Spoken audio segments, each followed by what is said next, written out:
Simple ಆಗಿ ಒಂದು love story ನೋಡಾಯ್ತು, ಅದನ್ನ ಚಮಕು ಸಖತ್ ಎಲ್ಲ ನೋಡ್ಕೊಂಡು ಬಂದಿದೀವಿ. ಒಂದು ಸರಳ ಪ್ರೇಮ ಕಥೆಯಲ್ಲಿ ಏನು ವಿಭಿನ್ನವಾದ ಪ್ರೇಮ ಕಥೆ ಹೇಳೋಕೆ ಹೊರಟಿದ್ದೀರಾ? ಎಲ್ಲ ಪತ್ರಿಕೆ ಮಾಧ್ಯಮ ಹಾಗೂ ಸಾಮಾಜಿಕ ಜಾಲತಾಣ ಮತ್ತು ವಿನಯ್ ಸರ್ ಫ್ಯಾನ್ಸು ಪ್ರತಿಯೊಬ್ಬರಿಗೂ ಯಾರ್ಯಾರು ಬಂದಿದ್ದಾರೆ ಎಲ್ಲರಿಗೂ ನನ್ನ ನಮಸ್ಕಾರಗಳು. ಈ ಪ್ರೆಸ್ ಮೀಟ್ ವಿಶೇಷ ಏನಂದರೆ ಪ್ರತಿಯೊಬ್ಬರು ನನ್ನ ಕೇಳಿದ್ರು, producer sir, music director, heroines ಪ್ರತಿಯೊಬ್ಬರು ಕೇಳಿದ್ರು ಇಲ್ಲಿ ಏನು ಮಾತಾಡೋದು ಅಂತ. ನನಗೆ ಯಾವಾಗಲೂ ಅನ್ಸೋದು ನನಗೆ ಯಾರು ಹೇಳ್ಕೊಡೋರು ಏನು ಮಾತಾಡೋದು ಅಂತ. ಎಲ್ಲರಿಗೂ ವಿನಯ್ ಸರ್ ಒಬ್ರು ಕೇಳಲ್ಲ, ಯಾಕಂದ್ರೆ ಅವ್ರು ಮಾತಾಡಲ್ಲ ಇಲ್ಲ. ಸೊ ನಾನು ಸ್ಕ್ರಿಪ್ಟ್ ಮಾಡ್ಕೊಂಡು ಏನು ಮಾತಾಡಬೇಕು ಅಂತ ಅಲ್ಲೋಗಿ ಯಾರು ಕಣ್ಣಿಗೆ ಕಾಣ್ತಾರೋ ಅವ್ರ ಬಗ್ಗೆ ಮಾತಾಡ್ತಾ ಹೋಗೋದು ಅಂತ ಹೇಳಿದ್ದೀನಿ. ಇವ್ರು ಬೇಗ ಮುಗಿಸ್ತಾನೆ ಸುನಿ ಅಂದರು. ನಾನು ಹೇಳಿದೆ 12 ನಿಮಿಷ ಮಾತಾಡ್ತೀನಿ ಸರ್ ಸ್ಟೇಜ್ ಮೇಲೆ, ನೆಕ್ಸ್ಟ್ ಪ್ರೆಸ್ ಮೀಟ್ ಒಂಚೂರು ಪುಷ್ ಮಾಡಿದ್ರೆ ಪರವಾಗಿಲ್ಲ ಮಾತಾಡ್ತೀನಿ ಅಂತ ಹೇಳಿದ್ದೀನಿ. ಯಾರಿಂದ ಶುರು ಮಾಡಿ? First Ramesh sir producer. ಒಬ್ರು ಪ್ರೊಡ್ಯೂಸರ್ ಸಿಗೋದೇ ನಮ್ಮ ಪೂರ್ವ ಜನ್ಮದ ಪುಣ್ಯ. ಸೊ ಅಂಥದ್ರಲ್ಲಿ ರಮೇಶ್ ಸರ್ ಒಂದು ಮಾತು ಹೇಳ್ತಾರೆ, ಸರ್ ಈ ಸಿನಿಮಾ ಅಕಸ್ಮಾತ್ ಸಕ್ಸಸ್ ಆಗಲಿಲ್ಲ ಅಂದರು ನಿಮ್ಮ ಸಂಬಂಧ ಇದೇ ರೀತಿ ಇರಬೇಕು ಅಂತ. ಸೊ ನಮ್ಮ ಮೇಲಿರೋ ಅರ್ಧ ಬರ್ಡನ್ ತೆಗೆದಾಯ್ತು. ಸೊ ಅದೇ ನಾನು ಅಂದರೆ ಈ ರೀತಿ ಯಾರನ್ನ ಒಬ್ರು ಹೇಳಿದಾಗ ನಾವು ಒಂದು ಭಾರ ಇಲ್ಲದೇನೆ ನಾವು ಸಿನಿಮಾ ಶೂಟ್ ಮಾಡ್ಬೋದು. ಸೊ ಅದು ರಮೇಶ್ ಸರ್ ಈ ಸರಿ ನನ್ನ ಬರ್ತಡೆಗೆ iPhone 15 ಗಿಫ್ಟ್ ಕೊಟ್ಟರು. ಸೊ ನೆಕ್ಸ್ಟ್ ಇಯರ್ iPhone 16 ಕೊಡ್ಬೇಕಾದ್ರೆ ಅದಕ್ಕೆ ಇಷ್ಟೊಂದು ಹೊಗಳ್ತಾ ಇರೋದು ನಿರ್ಮಾಪಕರನ್ನ.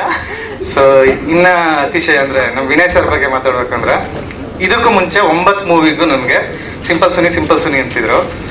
ಬಟ್ ವಿನಯ್ ಸರ್ ಮೂವಿ ಮಾಡ್ಬೇಕಾದ್ರೆ ನಾನು ಸಿಂಪಲ್ ಸುನಿ ಅಂತ ಕರೀಲಿಲ್ಲ, ಯಾಕಂದ್ರೆ ದೊಡ್ಡ ಮನೆ ಹುಡುಗನೇ ಅಷ್ಟು ಸಿಂಪಲ್ ಆಗಿರ್ಬೇಕಾದ್ರೆ ನೀನ್ ಯಾವ ಲೆಕ್ಕ ಅಂತ ಡೈಲಾಗ್. ಅಂದ್ರೆ ಅವರು ಎಷ್ಟು ಅಂದ್ರೆ ನಾವೊಂದಷ್ಟು ದಿವಸ ಬೇಗ ಕರೆಸಿ ವೆಯ್ಟ್ ಮಾಡ್ಸಿದೀವಿ, ಒಂದು ಮಾತಾಡಲ್ಲ. 6 ಗಂಟೆ ಕಳಿಸ್ತೀವಿ ಅಂದಿರೋದು 9-10 ಆಗುತ್ತೆ ಸರ್. ಹೇಳಿದ್ರು ಅವ್ರು ಅಷ್ಟು ಕೇಳೋದ್ ಹೊರತು ನಮ್ಗಂತೂ ಒಂದು ಇನ್ಫಾರ್ಮ್ ಮಾಡಲ್ಲ. ಸೊ ತುಂಬಾ ಸ್ಮೂತ್. ಮತ್ತೆ ವಿನಯ್ ಸರ್ ಹೇಳ್ಬೇಕು ಅಂದ್ರೆ ಮಗು ತರ. ಸ್ಕೂಟರ್ ಓಡಿಸೋ ಸೀನ್ ಇದೆ ಅಂದಾಗ ಸ್ಕೂಟರ್ ತರ್ಸ್ಕೊಂಡು ಅದು ಕಲ್ತರು, ಮ್ಯೂಸಿಕ್ ಕಲ್ತರು. ಸೊ ಪ್ರತಿಯೊಂದನ್ನು ಸ್ಟೂಡೆಂಟ್ ತರ ಅವರು ಕಲಿತಾ ಹೋಗ್ತಾರೆ. ಮತ್ತೆ ಅಷ್ಟು ದೊಡ್ಡ ಬ್ಯಾಕ್ ಡ್ರಾಪ್ ಇಂದ ಬಂದಿದ್ರು. ಅವರು ತುಂಬಾ ಸಿಂಪಲ್ ಆಗಿ ಕೂತ್ಕೊಂತಾರೆ, ಎಲ್ಲೂ ಏನು ಎಕ್ಸ್ಪೆಕ್ಟ್ ಮಾಡಲ್ಲ. ಸೊ ಅವ್ರನ್ನ ಶೂಟ್ ಮಾಡಕ್ಕೆ ತುಂಬಾ ಖುಷಿ ಆಯ್ತು. ಮತ್ತೆ ಇನ್ನೂ ಹೆಚ್ಚಿನ ಡೇಟ್ಸ್ ಕೊಟ್ಟರೆ ಇನ್ನೂ ಹೆಚ್ಚಿನ ಫಿಲಮ್ಸ್ ಅವ್ರ ಜೊತೆ ಮಾಡ್ಬೋದು. ಸೊ ಗ್ಯಾಪಲ್ಲಿ ಡೇಟ್ಸ್ ಕೇಳ್ತಾ ಇದ್ದಾರೆ ವಿನಯ್ ಸರ್. ಸ್ವಾದಿಷ್ಟ ಮೇಡಮ್ ಬಗ್ಗೆ ಹೇಳ್ಬೇಕಂದ್ರೆ, ನಾವು ಅವ್ರದ್ದು ಪತ್ರಿಕಾಗಾರ್ತಿ ಕ್ಯಾರೆಕ್ಟರ್. ಸೊ ಅದಕ್ಕೆ ಕನ್ನಡ ಬರೋವಂಥ ಹುಡುಗಿನೇ ಹುಡುಕ್ತಿದ್ದಾಗ ಸೊ ಇವ್ರದ್ದು ಆಡಿಷನ್ ಬಂತು. ಇವ್ರದ್ದು ವಿಕ್ರಮ್, ಕಮಲ್ ಹಾಸನ್, ವಿಜಯ್ ಸೇತುಪತಿ ಅವ್ರ ಜೊತೆ ಮಾಡಿರೋಂಥ ಹುಡುಗಿ. ಸೊ ನನಗೆ ಹೇಳಿದೆ ಇಲ್ಲ ಕನ್ನಡ ಇರೋರು ಬೇಕು ಅಂತ. ಇಲ್ಲ ಸರ್ ಇವ್ರು ಕನ್ನಡದವರೇ, ನೀವು ನೋಡಿ ಅಂತ ಹೇಳಿದ್ರು. ಸೊ ಅವಾಗ ನೋಡಿದಾಗ ತುಂಬ ಖುಷಿ ಆಯಿತು. ಅವರು ತುಂಬ ಚೆನ್ನಾಗಿ ಮಾತಾಡಿ ಕಳಿಸಿದ್ರು ಅದು. ಸೊ ಅದಾದಮೇಲೆ ಅವ್ರದ್ದು ಆಡಿಷನ್ ತಗೊಂಡು ಒಂದಷ್ಟು ಡೈಲಾಗ್ ಡೀಟೇಲ್ಸ್ ಎಲ್ಲ ಕೊಟ್ಮೇಲೆ ಅವರು ಸ್ಕ್ರಿಪ್ಟ್ ಒಪ್ಕೊಟ್ರು. ಸೊ ತುಂಬ ಚೆನ್ನಾಗಿ ಅಭಿನಯಿಸಿದ್ದಾರೆ. ಸೊ ನೀವು ನೋಡಿದ್ರೆ ಗೊತ್ತಾಗ್ತದೆ ಅವ್ರ ಕ್ಯಾರೆಕ್ಟರ್ ಹೆಚ್ಚಿಗೆ ಬಿಟ್ಕೊಡಕ್ಕಲ್ಲ. ಇವ್ರ ಕ್ಯಾರೆಕ್ಟರ್ನ ನೀವು ಫಿಲಮ್ ನೋಡಿದ್ಮೇಲೆ ಕ್ಯಾರೆಕ್ಟರ್ ಗೊತ್ತಾಗೋದು. ಸರ್ ನೀವು ಕ್ಯಾಮ್ರಾ ನೋಡ್ಕೊಂಡು ಮಾತಾಡಿ. ಇಲ್ಲೊಂದು ಕ್ಯಾಮ್ರಾ ಇಟ್ಟರೆ ಜಾಸ್ತಿ ಕ್ಷಮೆ ಇರಲಿ, ನಾನು ಹುಡುಗಿನ ನೋಡ್ಕೊಂಡು ಮಾತಾಡೋದು.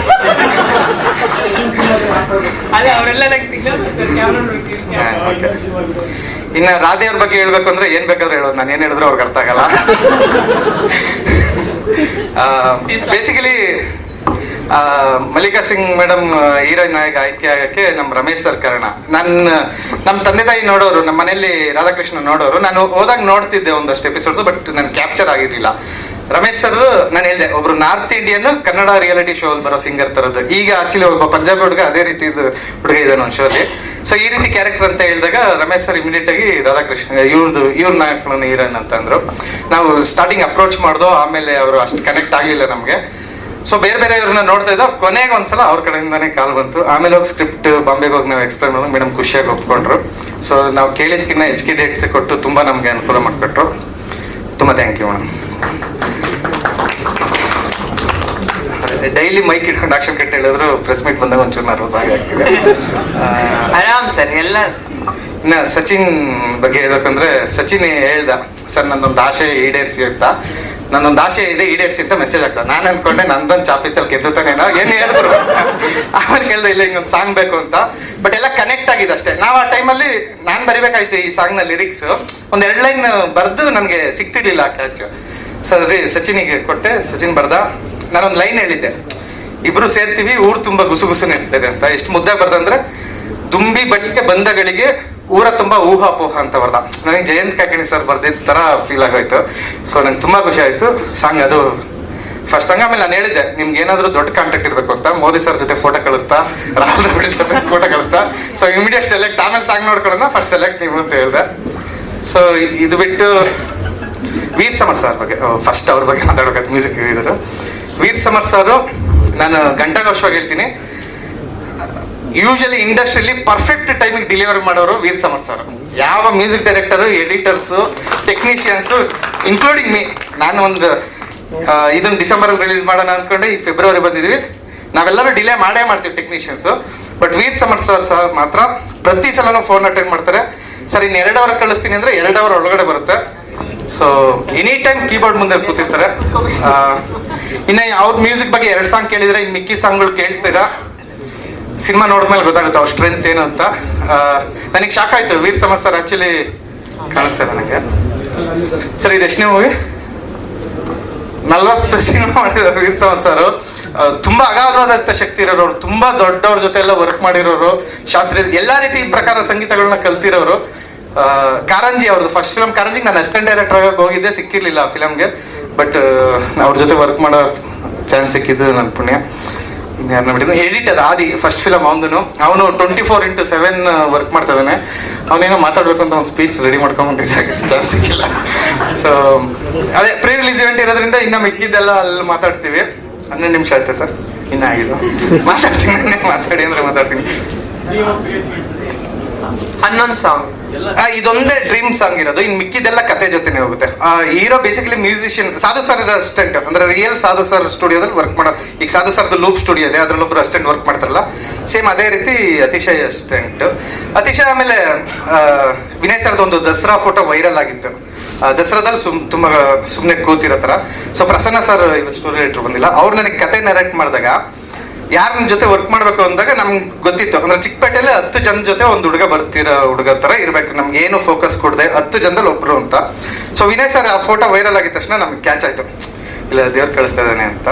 ಸೊ ಅಲ್ಲಿ ಡೈಲಾಗ್ಸ್ ಅದೇ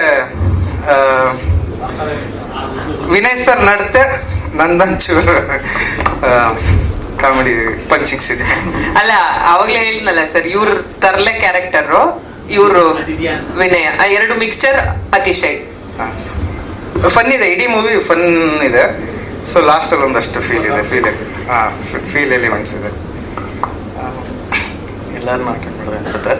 ಮಧು ಸರ್ ಕೊರಿಯೋಗ್ರಫಿ, ಅವರು ಅಸೋಸಿಯೇಟ್ ಡೈರೆಕ್ಟರ್ ಕೂಡ, ಎಲ್ಲ ಸಾಂಗು ಅವರೇ ಮಾಡಿದ್ದಾರೆ ಕೊರಿಯೋಗ್ರಫಿ. ಇನ್ನು ಅಸಿಸ್ಟೆಂಟ್ ಡೈರೆಕ್ಟರ್ಸ್ ಅದು ಪ್ರತಿಯೊಬ್ಬರಿಗೂ ನನ್ನ ಜಯಶಾಂತ್, ಮಂಜು, ಅರ್ಜುನ್ ಅವ್ರ ಪೇರೆಂಟ್ಸ್ ಬಂದಿದ್ದಾರೆ, ಎಲ್ಲರಿಗೂ ಧನ್ಯವಾದಗಳು.